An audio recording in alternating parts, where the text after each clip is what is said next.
So let's talk about the Celtics and Minnesota game. The Minnesota Timberwolves, a team which has not lost a game at home.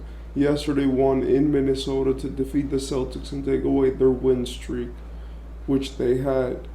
The Celtics had been coming into this very hot, with Tatum, Holiday, Porzingis, Jaylen Brown, and their bench guys playing well.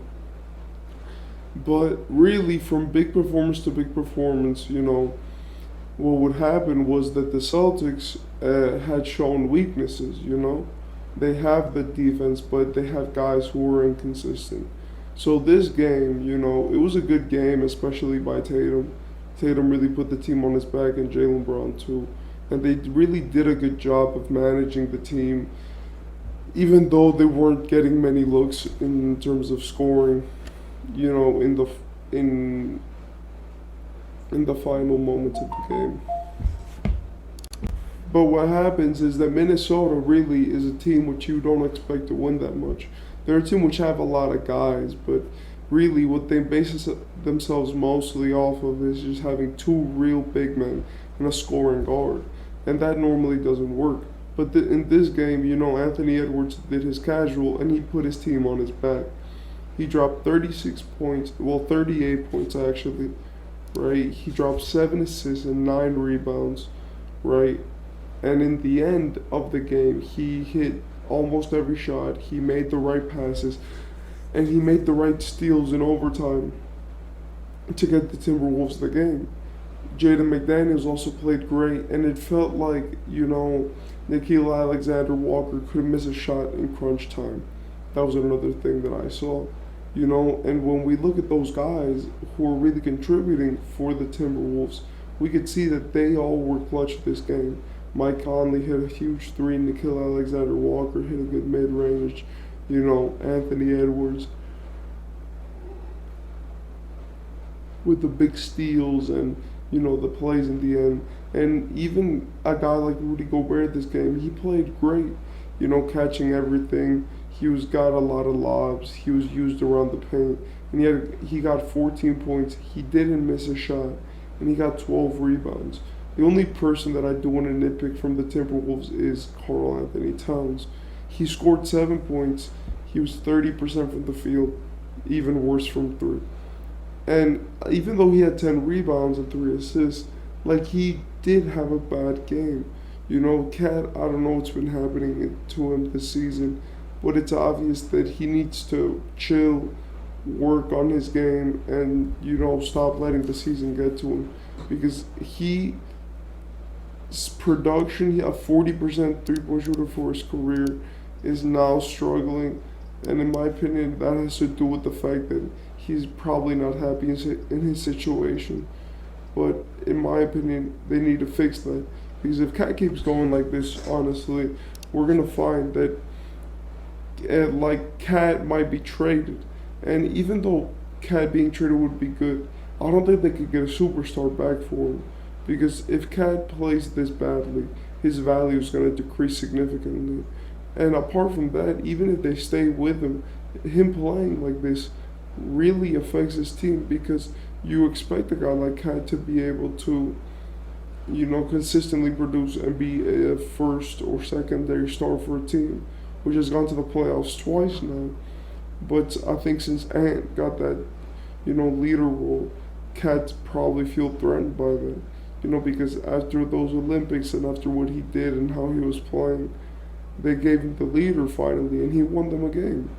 And their record right now is 4-2, and they haven't lost at home, which shows that they really, apart from wanting home court advantage, they're a team which is probably going to look to beat good teams consistently.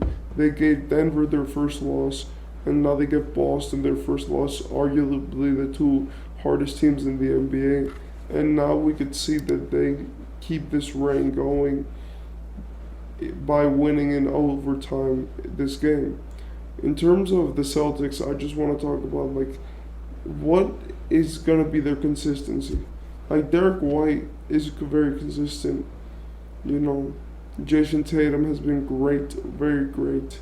And Jaylen Brown has picked up where he was down. But when it comes to the Celtics, it's like who's gonna really be that key of consistency? Because even though Tatum is good, if Tatum has a bad game, then the whole team is suffering.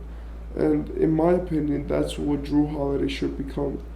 Of course, Kristaps is there, but Kristaps it could easily have a game where he only scores so many points and where he goes up against a bigger defender. And in my opinion, that just has to do with the fact that I feel like the biggest difference maker right now in Boston is Jrue Holiday.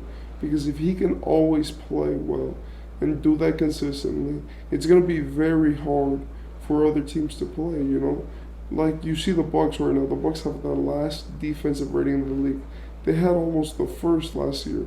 And now that we see that they have the last, and that's mostly because of the fact that they lost Jrue Holiday. Their perimeter defender, their guy who could really clamp, is gone. So they've basically become the last defense in the league because of trading their point guard. So when it comes to Jrue Holiday and him, he's gonna have to be that consistency, that assist man, that defensive player, and his offense has to get more consistent. Apart from doing all that, Jrue Holiday has problems with scoring consistently and efficiently. And in my opinion, if those don't fix, it might really hurt his team. Because it's what happened with the Bucks last year. That when Jrue Holiday was playing well, they won a lot. But when Jrue Holiday decides to turn off, it's really affecting to his team. But in my opinion, Boston has to see this. Because they have a great team. They have enough players to compete. They have enough players to be one of the best teams in the NBA and compete for a championship. But if we really see, Boston, we have to look at when their stars go out of the game, who's going in. You guys only got 6 great players, and the rest are just kind of, above average role players. When those kids, when the players want to go and they want to rest, what is Boston going to do? And in my opinion, that's what scares me. Because with Denver, they have at least proven bench pieces, like Christian Braun and stuff, which won them a championship. But now, they probably are going to have a better depth than Boston just because Boston traded it for Jrue Holiday and Kristaps. As much as we love Boston, apart from Al Horford and Derek Wright, those are the only guys that you could have on the bench, right? Which are great. Apart from there, they're just a bunch of other players. And even though, yes, they are good players, right? It's really more about the fact that the Celtics don't have many depth pieces to complement.